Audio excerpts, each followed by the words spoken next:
Bonjour et bienvenue dans votre nouvelle vidéo. Aujourd'hui, on va parler de l'écoute active, de l'intérêt de l'écoute active et vous allez voir qu'il va suffire simplement de 3 étapes. Juste 3 étapes, pourquoi? Eh bien, pour respecter un process qui va faire qu'on va obtenir le résultat escompté. Est-ce que ça vous est déjà arrivé de parler à quelqu'un et franchement, vous voyez que la personne, elle en a rien à faire, elle vous écoute pas, ou bien elle vous répond, mais elle vous répond pas par rapport à ce que vous avez dit, elle vous répond par rapport à ce qu'elle avait envie de répondre. Et c'est toute la différence entre écouter pour répondre ou écouter pour comprendre. Et moi, j'ai envie de vous inviter à écouter pour comprendre. C'est aussi la différence entre discuter et communiquer. Communiquer, c'est mettre en commun. La communication, c'est l'action de mettre en commun. Donc il y a un vrai intérêt quand on est basé vraiment sur la communication. C'est ok, on va mettre en commun et on va aller chercher l'autre sur son terrain. On va voir ce qui se passe et éventuellement après on va peut-être lui demander de venir sur notre terrain. Ce que je vais vous expliquer là, ça va être aussi très utile en cas de gestion de conflit. Quand il y a un petit bis-bis, que c'est mais si, mais non, mais c'est moi, c'est toi, et puis ceci, puis cela, et puis on voit que on se dispute le truc, ça veut dire que chacun a envie de parler. Personne ne veut baisser les armes entre guillemets en premier pour laisser parler l'autre. C'est une petite guerre d'ego, mais c'est pas négatif de dire avec de l'ego, c'est juste que c'est notre être profond, il veut de la considération, il veut être entendu et il y a cette hâte qui fait qu'on perd l'objectivité que l'on pourrait avoir et puis on est dans cette hâte comme ça. Donc attention à ça. On le sait bien, l'être humain, il a une forte envie, c'est d'être considéré. D'ailleurs, la vidéo d'hier vous parlait des marques de considération, les marques d'attention. Et là, on va voir que dans la communication, c'est exactement pareil, et c'est encore plus vrai quand il y a du conflit. Et souvent, je vous l'ai déjà dit, hein, pour moi, tout est stratégie. Et ce genre de stratégie que je vais vous présenter là, c'est encore plus utile et important, je dirais, de le connaître quand ça va pas. Quand ça communique bien, bah, tant mieux et tout va bien. Par contre, quand vous êtes pris dans vos émotions, quand ça commence à rentrer un petit peu en conflit, eh bien, qu'est-ce qui se passe? Si vous n'avez pas une stratégie, un fil d'Ariane pour vous sortir de là, eh bien, vous vous enfoncez dans le système émotionnel. Et comme quand on est dans le système émotionnel, hein, on l'a vu quand on a parlé des enfants, eh bien, on n'est pas dans la raison, on n'est pas dans la réflexion, eh bien, en fait, on n'est pas du tout objectif. Donc, l'idée, c'est d'utiliser le cerveau, le néocortex, en lui donnant une stratégie, et lui, il va utiliser une stratégie comme pour nous sortir de cette partie émotionnelle dans laquelle on était enfermé. Donc en cas de conflit, ce que je vais vous dire là, eh bien c'est utile. Et puis en même temps au quotidien, pour donner de la considération à quelqu'un, c'est hyper utile. Donc quand quelqu'un vous parle, commencez d'abord par écouter. C'est pour ça qu'on parle d'écoute active. Ça veut dire qu'en fait, vous n'êtes pas en écoute passive, vous êtes en écoute active. Vous allez écouter la personne parler, présenter son point de vue, étayer son propos, dérouler ses arguments, etc. La personne va vous parler. Vous devez lui montrer d'un point de vue non verbal et verbal que vous suivez. C'est-à-dire, oui, ok, ah, d'accord, vous voyez. Et c'est-à-dire qu'on va être animé en face de la personne. Si on est au téléphone, on va peut-être mettre des onomatopées pour lui montrer que l'on suit. Donc on doit montrer que l'on suit et si on décroche, on ne doit pas laisser continuer en disant oh mince, là j'ai perdu le fil et on laisse passer. Sinon ça y est, là c'est foutu, on ne peut plus être en écoute active et on ne pourra pas faire l'étape numéro 2. Donc si vous décrochez, vous dites stop, excuse-moi, jusque-là c'est ok, par contre à partir de là je ne suis pas sûr d'avoir bien compris. Est-ce que tu peux répéter à partir de ce moment-là s'il te plaît ou est-ce que tu as voulu m'expliquer à ce moment-là? Attends, là j'ai pas réussi à capter l'info, est-ce que tu peux reprendre? Et là, la personne, déjà, elle va se rendre compte que vous écoutez bien et vous n'avez peut-être pas compris, donc elle va répéter, mais elle s'en rend compte. Donc la personne va répéter. Et elle va vous dire X ou Y, blablabla. Bla, bla, bla. Et là, on était dans la première étape. J'écoute, ok, je montre que je suis, je montre que je suis plus. Première étape.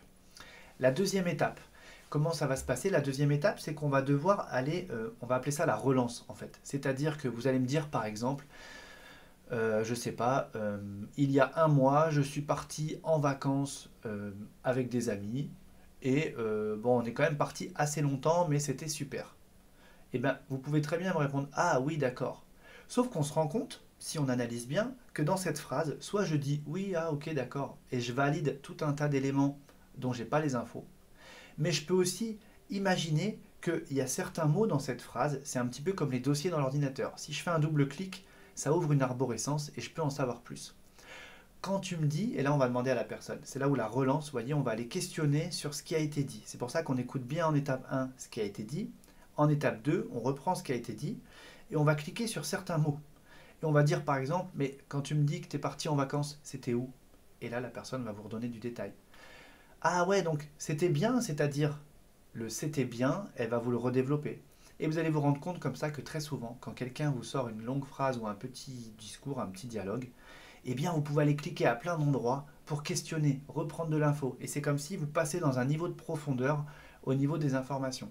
Et parfois, dans ce deuxième niveau de profondeur, on va vous redonner des infos et vous pouvez encore aller cliquer. Ce qui fait que parfois on peut s'amuser comme ça à questionner sur quelque chose, on a de l'info, on re-questionne là-dessus, on a de l'info. Alors il ne faut pas trop le faire, mais voyez qu'on peut aller chercher beaucoup de détails comme ça.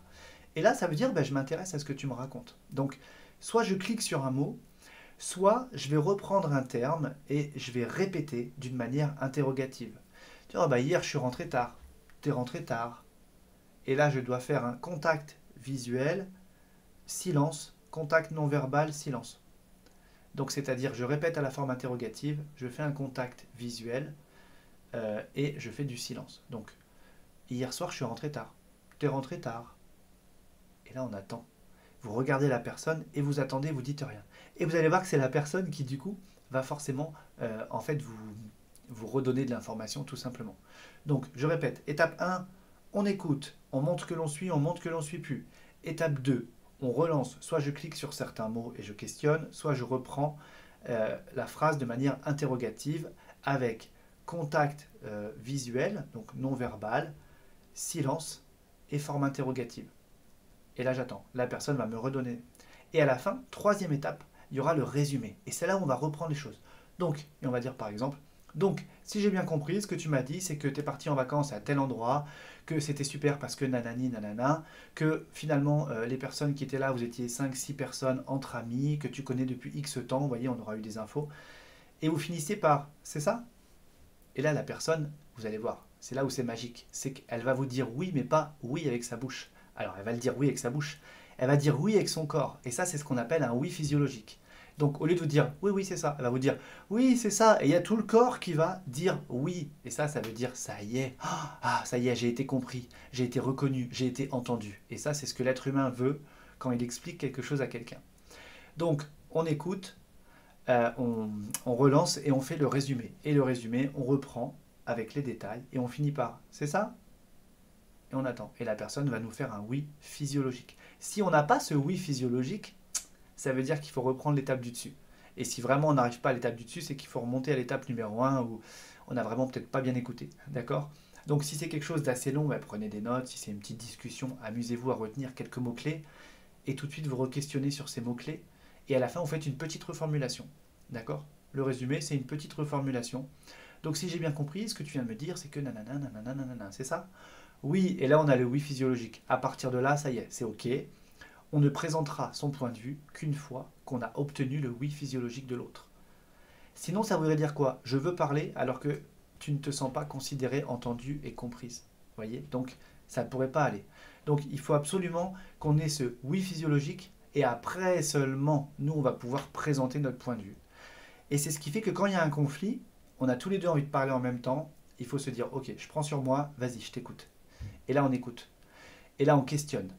On clique sur les mots, etc. Et à la fin, on reformule. Ok, alors attends, est-ce que je peux résumer déjà ce que tu viens de me dire? Oui. Donc, si j'ai bien compris, ce que tu m'as dit, c'est que pour toi, tatati, tatata, tatata, hein, c'est ça?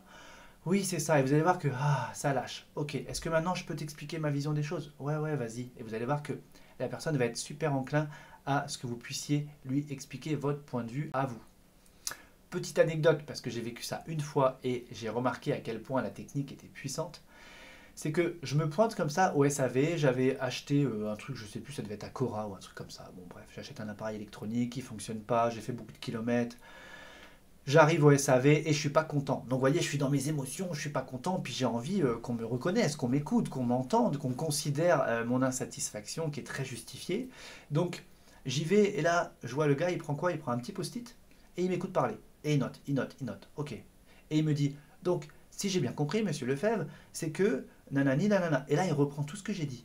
Et il finit par un c'est ça? Et là, je sens le truc se jouer à l'intérieur de moi. Je sens que ça fait ça se relâche. Et je lui dis bah oui, c'est complètement ça. Et d'un seul coup, je me dis ah mince, je suis même plus en colère. Mais c'est-à-dire que En fait, je connaissais la technique. Il y a quelqu'un qui l'a fait sur moi dans un état où j'étais vraiment pas content. Et j'ai vu, pouf, il a désamorcé le truc. Juste techniquement parlant, il a été super. Il a fait exactement ce que je viens de vous dire. Et je l'ai vécu, mais alors de l'autre côté, vous voyez ce que je veux dire, l'envers du décor. J'étais vraiment dedans et je me suis dit, oh, presque, oh mince. Oh, et je vais vous dire comme je l'ai pensé, je me suis dit, ah bah l'enfoiré, il m'a enlevé cette émotion que j'avais qui venait comme pour justifier les choses. Vous voyez ce que je veux dire? Donc, c'est vous dire que ce petit process-là, il est hyper puissant. On écoute, on clique sur les mots, etc. Donc on fait la relance et à la fin, on fait le résumé. Il n'y a pas plus à faire. On pose la petite question, c'est ça, on obtient le oui physiologique et là, ça y est, on peut faire venir l'autre sur notre terrain. Donc on va le chercher sur son terrain et on fait venir sur notre terrain. Et c'est comme ça que ça va être hyper harmonieux, harmonisé, dites-le comme vous le voulez. Voilà pour cette écoute active. Le pouce en l'air, comme d'habitude, si la vidéo vous a plu. Et puis on se retrouve déjà demain.